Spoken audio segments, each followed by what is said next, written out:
মৌসুমি কিচেনে আজকে একটা নতুন রেসিপি আপনাদের জন্য রেখেছি, সেটা আপনাদের সাথে শেয়ার করব। আজকে আমি চিকেন রেসিপি করছি, চিকেন কারি।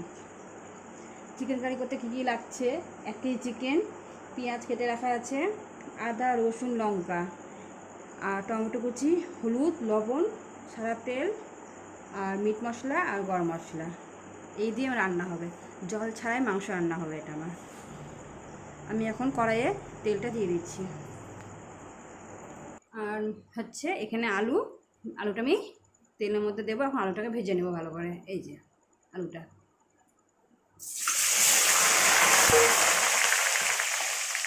ভাজাটা হোক। এখন এই মশলাটা আমি পেস্ট করে নেব। হ্যালো বন্ধুরা, এখন আলুটা ভাজা হয়ে গেছে, আমি এখন তুলে নিচ্ছি।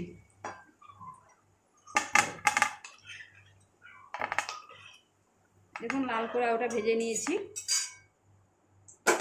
এবার এর মধ্যে আমি 2টো তেজপাতা দিয়ে দিচ্ছি আর পেঁয়াজটা ভাজা হয়ে গেছে। এখন পেঁয়াজটা ভাজা হয়ে গেছে, এর মধ্যে আমি মশলাটা পেস্ট করে রেখেছি, এই মশলাটা আর টমেটোটা দিয়ে দিচ্ছি।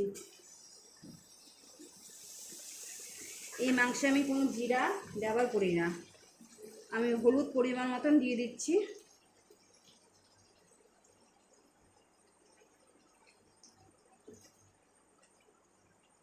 আর লবণও পরিমাণ মতন দিয়ে দিচ্ছি।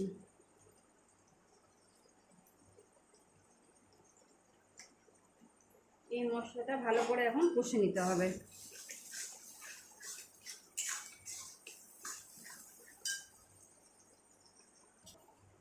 এখন মশলাটা কষানো হয়ে গেছে, এখন মাংসটা আমি দিয়ে দেব।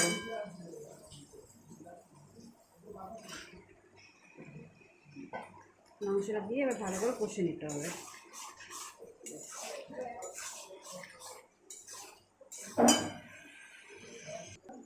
এখন এবার আমি মাংসটাকে ঢেকে দেবো। এবার মাংসটা আস্তে আস্তে হবে, এর মধ্যে আমি মিট মশলাটা দিয়ে দিচ্ছি।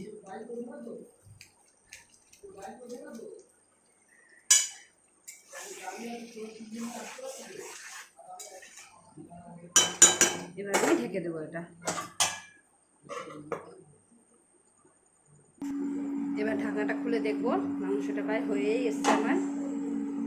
দেখুন জল ছাড়াই মাংস আমার রেডি, জল ছাড়া এবং জিরে ছাড়া। কাঠটা দেখতে কত সুন্দর হয়েছে। এখন আমি এর মধ্যে গরম মশলাটা দিয়ে দিচ্ছি।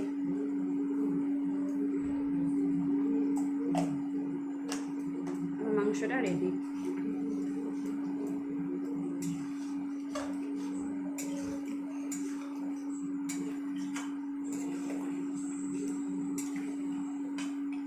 দেখুন এবার মাংসটা আমার পুরো রেডি।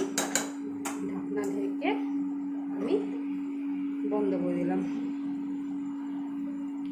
আজকে আমার চিকেন রেসিপি যদি আপনাদের ভালো লাগে, আপনারা শেয়ার কমেন্ট অবশ্যই করবেন। দেখুন চিকেনটা কত সুন্দর দেখতে হয়েছে।